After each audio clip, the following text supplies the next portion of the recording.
If you were on YouTube in the late 2000s and early 2010s, you know who Fred is. For those who don't, Lucas Cruikshank's comedy channel was the most subscribed to channel for a time and the first one to get 1 million. Back in the more humble, probably better days. Alongside the annoying Orange and Smosh, these were the comedy channels that raised everyone my age. I feel like Smosh is definitely the one that unironically holds up the best. And yeah, Fred's videos are just him sped up and mostly yelling at the camera. I can definitely understand people finding it annoying. But it might be because I'm just easily amused and stupid, but I feel like there's something charming about this because it's just one guy trying to make just funny videos to entertain people. There's something very humble and nostalgic about this, as opposed to now, where the most subscribed to channel is some bajillionaire throwing around his money. But speaking about money, Nickelodeon decided to throw some at Fred and gave him not one, but 3 movies and a TV series. Let's just look at the first movie right now.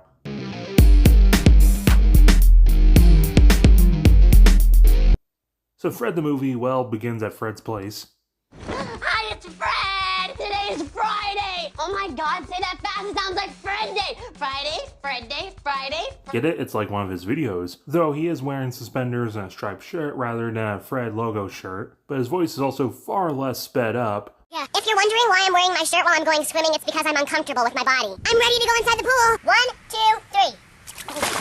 Oh my god, it's cold! I love swimming! Fred's a normal 15-year-old who's excited about the weekend, because he gets to see Judy, who's played by British musician Pixie Lott. Fred kinda likes her and thinks that she's his girlfriend, but the reality is he's a dorky nobody and she's a popular chick. But they're also neighbors. But also nearby is Kevin, the bully, played by singer Jake Waverly, who will eventually go on to be in It Chapter 2. Judy and Kevin were characters from the YouTube series, but this is their first time actually appearing. The cat with rabies is inside my house because I like her now. She rescued me from Kevin. My mom won't mind. I have friends over all the time and she never cares. My dad doesn't care either. Mostly because, he's not here. He's not with us. He's not dead. So Fred cutaway gags, fantasizes, and rambles at us while trying to eat really hot cheese fries and says gamut because it's only PG. But he's also jealous about Kevin getting close to Judy.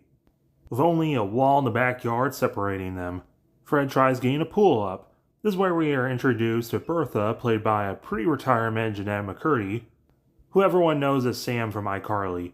There was actually a Fred episode of iCarly where he tried starting beef to get more attention on their videos, while not actually informing them of it.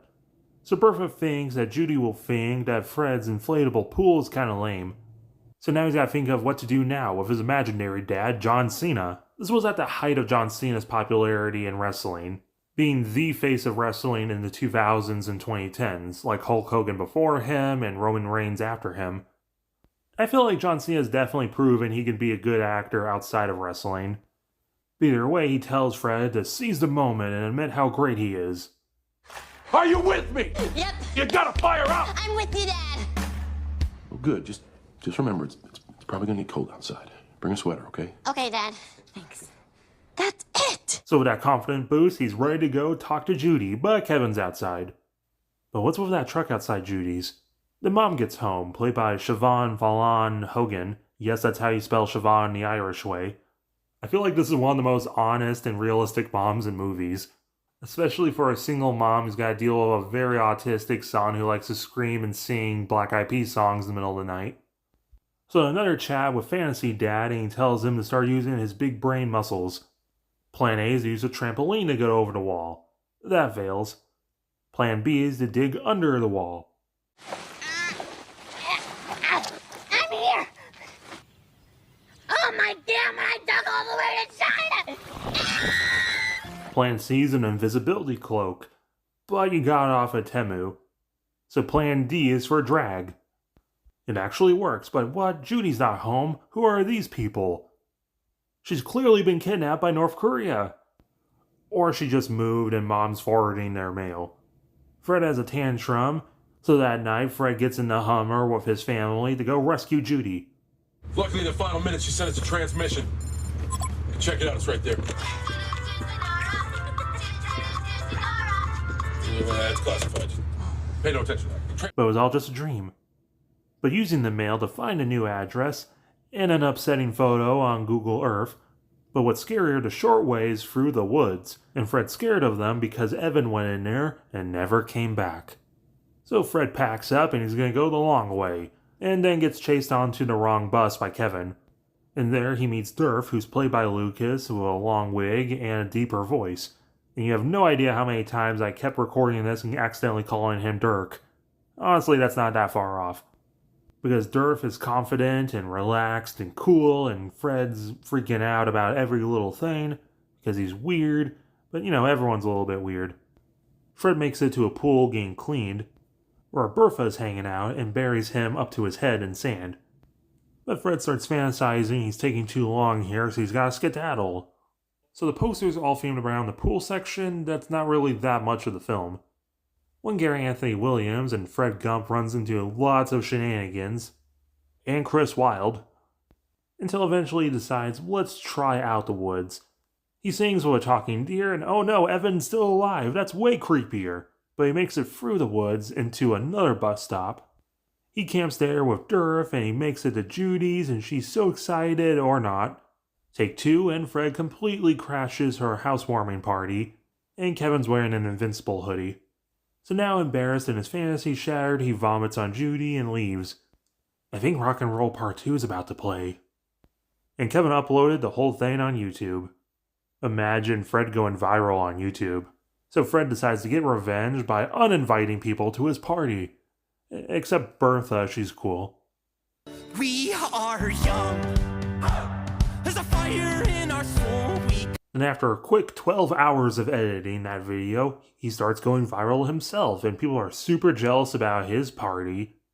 Even Judy stops by and apologizes and talks about how cool that was. Also, the guy from Google Earth is probably Fred's real dad. Honestly, this movie really isn't as horrendous as a lot of people say.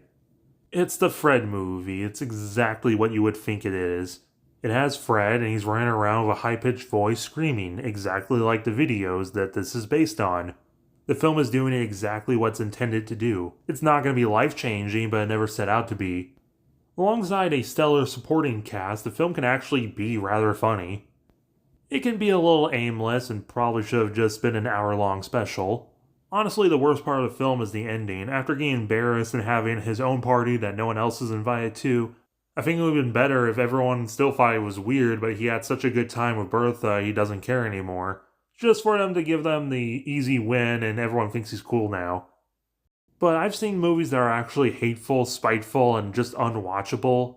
So no, the Fred movie is not the greatest thing of all time, but it's also not really doing anything inherently wrong, and has some fun. 6.5 out of 10. But let me know what you thought down below, as well as hitting the like button, subscribing if you're new, hype it on mobile.